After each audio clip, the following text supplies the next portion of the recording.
Hello, and thank you for joining me again for another Bible reading. This time we're going to be reading from the book of Habakkuk, chapters 1 through 3. Chapter 1. The burden which the prophet Habakkuk saw. The prophet's question. O Lord, how long shall I cry? And you will not hear, even cry out to you. Violence. And you will not save. Why do you show me iniquity and cause me to see trouble? For plundering and violence are before me. There is strife and contention arises. Therefore the law of powerless and justice never goes forth, for the wicked surround the righteous. Therefore perverse judgment proceeds. The Lord's reply. Look among the nations and watch. Be utterly astounded, for I will work a work in your days, which you would not believe, though it were told to you. For indeed I am raising up the Chaldeans, a bitter and hasty nation, which marches through the breadth of the earth to possess dwelling places that are not theirs. They are terrible and dreadful. Their judgment and their dignity proceed from themselves. Their horses also are swifter than leopards, and more fierce than evening wolves. Their chargers charge ahead. Their cavalry comes from afar.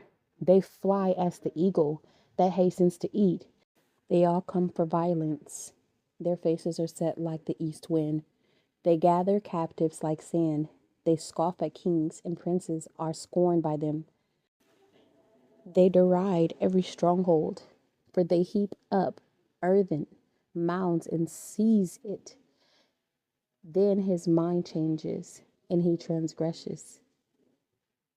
He commits offense, ascribing to this power to his God. The prophet's second question.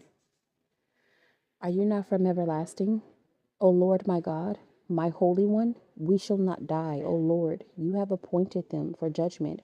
O Rock, you have marked them for correction.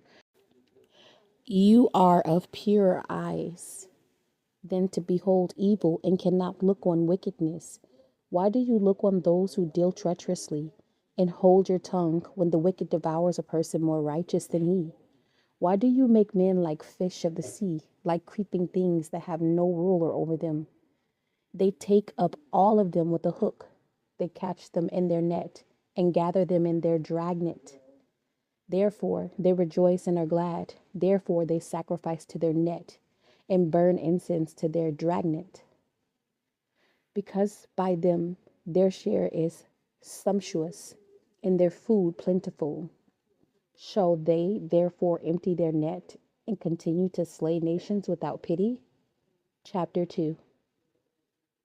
I will stand my watch and set myself on the rampart and watch to see what he will say to me and what I will answer when I am corrected. The just live by faith. Then the Lord answered me and said, write the vision and make it plain on tablets, that he may run who reads it. For the vision is yet for an appointed time, but at the end it will speak, and it will not lie. Though it tarries, wait for it, because it will surely come. It will not tarry. Behold the proud, his soul is not upright in him, but the just shall live by his faith. Woe to the wicked! Indeed, because he transgresses by wine, he is a proud man, and he does not stay at home, because he enlarges his desire as hell. And he is like death and cannot be satisfied. He gathers to himself all nations and heaps up for himself all peoples. Will not all these take up a proverb against him, and a taunting riddle against him, and say, woe to him who increases what is not his, how long? And to him who loads himself with many pledges. Will not your creditors rise up suddenly? Will they not awaken who oppress you? And you will become their booty, because you have plundered many nations. All the remnant of the people shall plunder you because of men's blood, and the violence of the land, and the city, and of all who dwell in it. Woe to him who converts evil gain for his house, that he may set his nest on high, that he may be delivered from the power of disaster. You give shameful counsel to your house, cutting off many peoples and sin against your soul. For the stone will cry out from the wall, and the beam from the timbers will answer it. Woe to him who builds a town with bloodshed, who establishes a city by iniquity. Behold, is it not of the Lord of hosts that the peoples labor to feed the fire, and nations weary themselves in vain? For the earth will be filled with knowledge of the glory of the Lord as the waters cover the sea. Woe to him who gives drink to his neighbor, pressing him to your bottle, even to make him drunk, that you may look on his nakedness. You are filled with shame instead of glory. You also drink and be exposed as uncircumcised. The cup of the Lord's right hand will be turned against you, and utter shame will be on your glory. For the violence done to Lebanon will cover you, and the plunder of beasts which made them afraid because of men's blood, and the violence of the land and the city and of all who dwell in it. What profit is the image that its maker should carve it, the molded image, a teacher of lies, that the maker of its mold shall trust in it, to make mute idols? Woe to him who says to wood, awake, to silent stone, arise. It shall teach.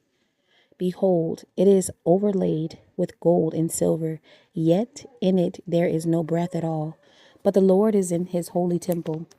Let all the earth keep silence before him. Chapter 3. The Prophet's Prayer. A prayer of Habakkuk, the prophet, on Shig. Yeah, you guys gonna have to look that up for yourself. Sorry, that's a Shigayonithya. Moving right along.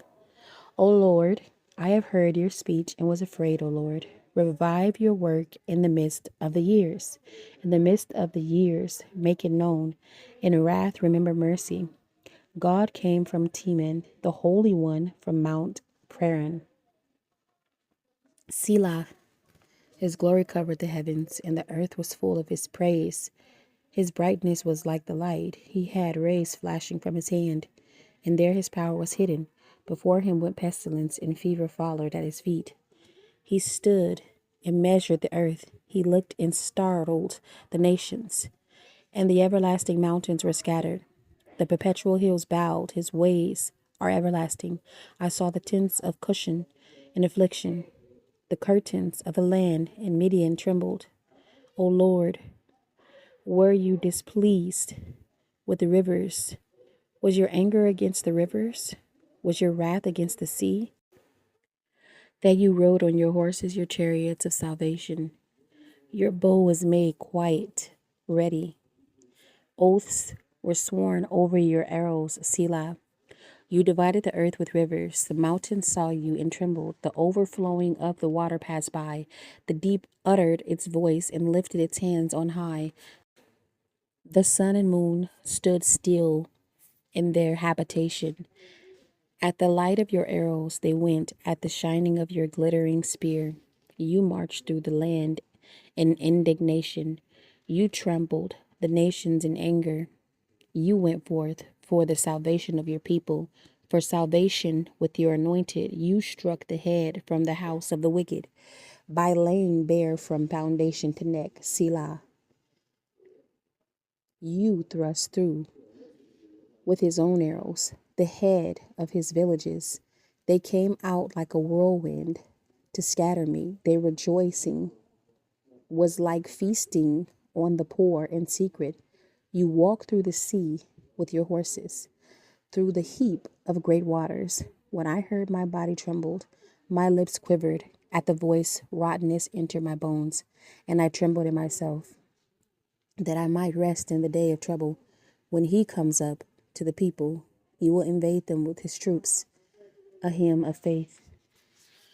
Though the fig tree may not blossom, nor fruit be on the vines, though the labor of the olive may fail, and the fields yield no food, though the flock may be cut off from the fold, and there be no herd in the stalls, yet I will rejoice in the Lord. I will Joy in the God of my salvation. The Lord God is my strength. He will make my feet like deer's feet, and he will make me walk on my high hills. To the chief musician with my stringed instruments. Thank you for joining me again for another reading. There was some errors, some bumps in the roads, but I got it done. I'm sorry for all the typos and errors and wrong pronunciations. Have a blessed day.